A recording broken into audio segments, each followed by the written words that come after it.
So this is going to be a difficult game for me to cover, for two reasons. One, because it's a visual novel, and if you give too much of the story away, well, that's pretty much all the visual novelness there is. So you have to be really careful on what you say and what you don't say. Although I'm kind of lucky with this game because there's a whole lot to say that really won't give much away. The second thing about it though is I apparently have an ear infection, and I learned today that I basically lived 3 decades or more without ever having an ear infection. I didn't know how painful those things could be. So talking, projecting my voice and whatnot can be a little bit painful. So that's going to be fun to get through. But I took all weekend off, and honestly, I am tired of sitting around. So let's talk about this game. And this is a game called Cooking Companions. Now, real talk, I actually knew about this game for a few years now, and I've been really excited for it to come to consoles because this is one of those games, the very few visual novel type games that I was really excited to play, because there is so much more here than this cutesy image shows. In fact, this is a very dark game where you actually play two roles. You see, in the game itself, you're a chef, but outside of the game, the real you're actually a detective. Because you see, there's much more to this game than what you might think. In fact, I could tell you exactly how the game ends off, and it still will not answer any of the questions that you really want to know, because there's so much more to it than that. Even though this game is a little bit short, you're going to want to replay it multiple times, because in that you're going to actually find out more about what is going on, who you were, and just the entire story of this really messed up, dark, brutal game. Before I get too far ahead of myself and continue talking in riddles, let me tell you the actual premise of the game. So you see, you and your friends have ended up at a cabin. This seemed to be the only area for you to take shelter, as it's highly secluded, but it does have a lot of the essentials: bed, a couple beds actually, a couch, a bathroom, and a nice kitchen for you to cook. Your party has been on an incredibly long journey and they are famished. Luckily, they have you, and you're a pretty decent cook. So your party decides that they're gonna all go out and forage for whatever they can find. Now, it's in these moments that you're able to kind of explore the cabin, investigate different areas, and sometimes you have to do it multiple times to be able to find something. And you also be able to talk to some characters, and this is where a big chunk of the game really plays out, as developing relationships with your fellow group is incredibly important. As they get closer to you, represented by how many hearts they have for you, they will start to confide in you about their past, or about maybe nightmares or dreams that they're having, their concerns, their hopes, dreams, whatever. All of that is a little window into their world, and not only into how they are currently, but where they came from. Because really, all we know about them is their name and just a few characteristics about them. There is Altoy, who is very intelligent and very big on learning. It seems to be his main thing. There's Mariah, who is basically the sweetheart of the group. There's Gregor, who is the big, lovable but compassionate guy. And then there's Karen, who is, well, she's not very nice, I'll put it that way. But outside of that basic information, we really don't know much about them. And ultimately, knowing more about them tells us more about ourselves, and all of that will tell us more about the story and the game and what is actually going on. And very early on, we are notified that there is something that's just off. As one of the drawers we look into, we find the Chompettes. They are a group of talking anthropomorphic vegetables that happen to give you some recipes and also a little bit of insight when you're getting to know them, but swearing that you're probably going insane because they don't talk to anyone else, and no one else knows that they're alive, and it's just a very weird situation. Now, on the first day, though, you do receive some supplies, as you did actually bring some with you to this cabin, and once your party returns from scavenging, they find a little bit, enough for you to make a okay meal. It's not really up to Karen's standards, but really nothing is.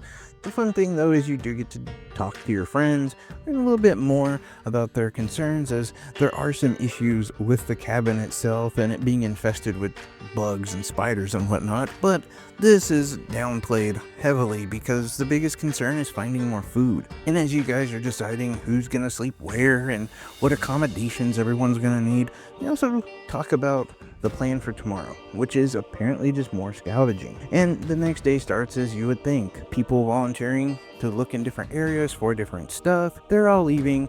You're staying at the cabin yet again. Now, in this moment, though, you do have a really important option, one that does pop up throughout the game. That you're able to explore different parts of the cabin or interact with different characters.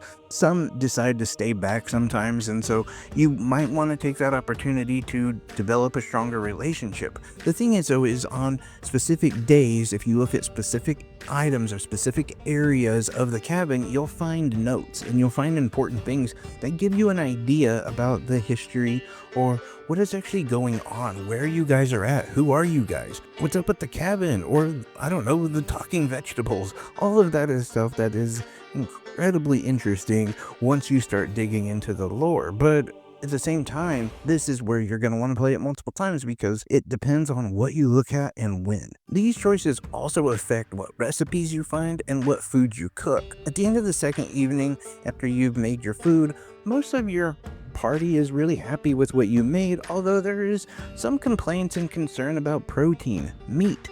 They need that to keep them going. It's really important, especially to people who are going out all day scavenging for food and trying to find whatever they can to help the party survive, but they also need that energy. But at the moment, everyone is still in really good spirits and decide to go to sleep. Now, the next morning, you guys wake up and kind of discover there might be a rainstorm heading your way. So the most important thing to do is to get out as early as possible, find whatever you guys can find, and head back before it starts raining. You see, the issue with this area is it floods quite easily and can sometimes just overtake areas. Now, it's nice because the cabin that they're in is on a pretty big hill, but unfortunately, if it floods, there's not going to be a way that they can get out and look for more food. Well, unfortunately, they don't find very much, and the floods do happen.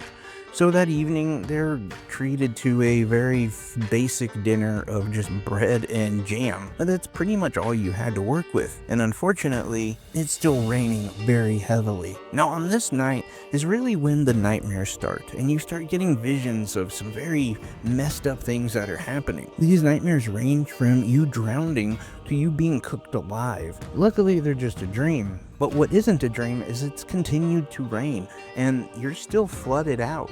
The group decides that they can get by another day with just that jam and bread, and they should be fine, but the concerns are growing. Where are they going to find food? And how can they find food if they're surrounded by flooded waters? In this time, you've been able to explore more of the cabin, you've been able to talk to more people, and you're starting to put a little bit of a picture together, but honestly, you're much more concerned with, well, finding food. And it is, in fact, on the following day that one of your party members decides they're just going to swim as far as they can to find whatever food they can so that they can bring it back.